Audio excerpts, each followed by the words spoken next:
Voici mon nouveau livre qui sort le 25 avril. Le titre c'est Permis de tuer, Gaza, génocide, négationnisme et Hasbara. Et je vais un peu vous expliquer ce que j'ai voulu montrer dans ce livre.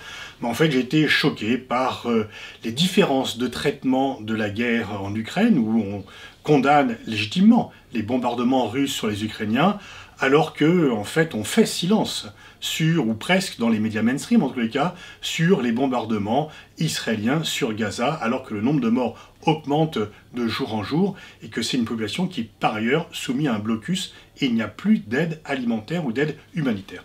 Et donc ce deux poids deux mesures, qui n'est pas la première fois que je remarque, m'a conduit à faire ce livre, et je commence par un chapitre sur le droit international.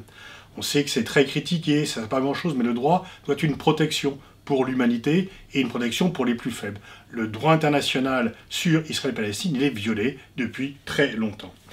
Et je parle également de la justice internationale. On avait beaucoup célébré les progrès de la Cour pénale internationale quand elle a été mise en place, mais tant qu'elle s'attaque aux dirigeants africains, voire à Poutine, tout le monde est d'accord.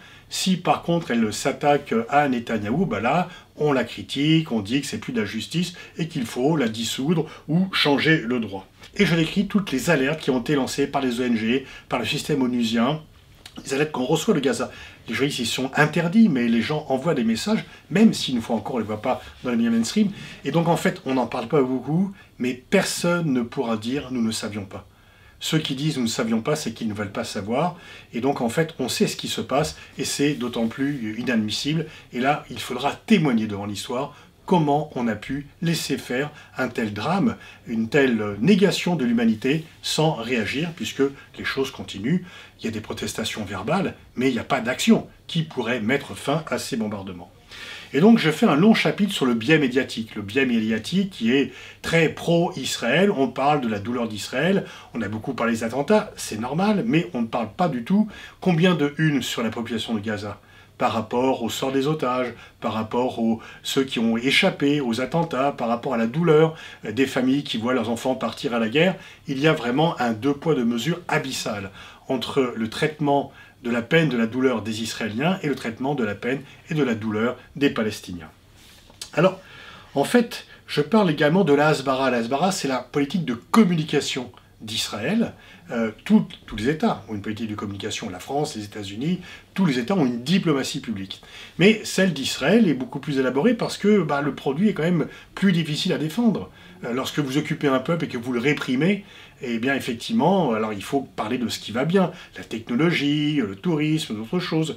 Mais effectivement, je détaille un peu ces règles de la Hasbara. Je parle aussi du lobby pro-israélien qui ne peut pas être résumé à la communauté juive française. La communauté juive française elle est divisée, majoritairement elle soutient Israël, mais parmi les juifs français, il y a beaucoup qui sont des ardents défenseurs du droit international, qui sont d'ailleurs invisibilisés, et qui soutiennent le droit des Palestiniens à avoir un État. Par contre, il y a beaucoup de Français qui partent occidentalisme, parce qu'ils pensent que Israël est la pointe avancée du combat de l'Occident au Proche-Orient ou ailleurs contre le terrorisme qui défend Israël, et de façon inconditionnelle, comme on le voit. La question est de savoir, est-ce que la façon dont Israël riposte au terrorisme est une façon de combattre le terrorisme, mais pas aussi une façon de le nourrir.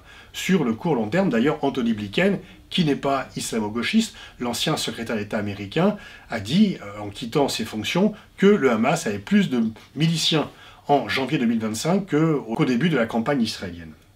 Et puis j'analyse l'attitude de la classe politique française par rapport à ce conflit.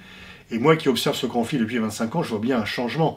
La classe politique française était beaucoup plus divisée. Aujourd'hui, elle est très majoritairement pro-israélienne, avec notamment une extrême droite qui n'était pas présente au Parlement il y a 25 ans et qui est très largement en faveur d'Israël, comme on l'a vu avec la réception mirifique de Jordan Bardella et de Marion Maréchal Le Pen récemment en Israël, alors que les députés de gauche, eux, étaient interdits de séjour. Et puis je consacre également un chapitre sur les éléments de langage. Quels sont les éléments de langage qui essayent de rendre acceptable une politique qui ne l'est pas? Par exemple, quand on dit « oui, vous parlez de la Palestine, vous ne parlez jamais du Soudan ». Alors d'une part, on en parle, mais surtout, c'est que le Soudan, on a pris des sanctions contre les généraux qui se battent là-bas et qui martyrisent leur population, et ils ne représentent pas le monde occidental. Ils ne se disent pas représentants du monde occidental, ce que Israël fait, et donc nous engage. Et donc, il y a un type d'argument comme ça qui est toujours mis en avant, c'est normal, c'est la guerre, ça fait des morts, qui sont là pour exonérer Israël de ses responsabilités. Je parle également de l'antisémitisme, qui est une réalité incontestable, mais qui ne doit pas être utilisé, brandi pour faire taire tous ceux qui critiquent la politique de Netanyahou. C'est une arme qui est très souvent brandie pour faire taire les opposants aux actions militaires et aux crimes de guerre israéliens. C'est une stratégie qui est payante à court terme. Je pense qu'à long terme, elle est extrêmement dommageable.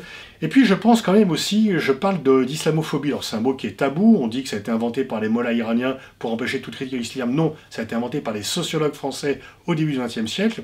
Mais surtout, je dis que on ne peut pas lutter contre l'antisémitisme si on ne lutte pas avec la même énergie contre l'islamophobie, ou appelez ça racisme anti-musulman, si vous le prouvez, et que très souvent, il y a un deux poids, deux mesures.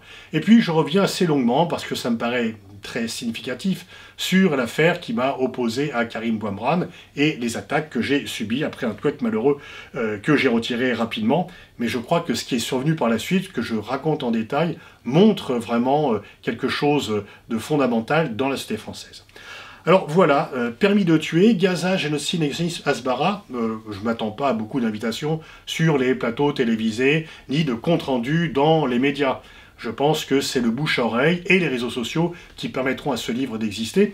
Et c'est en fait peut-être un défi de savoir si le silence médiatique que je peux prévoir à peu près à l'avance, il peut y avoir des bonnes surprises, mais je doute que ça soit le cas. Et donc en fait, si cette invisibilisation de mon livre, qui correspond à une invisibilisation de ce qui se passe là-bas, en fait c'est normal d'invisibiliser quelqu'un qui lutte contre l'invisibilisation. Il y a une certaine logique, et j'en suis parfaitement conscient.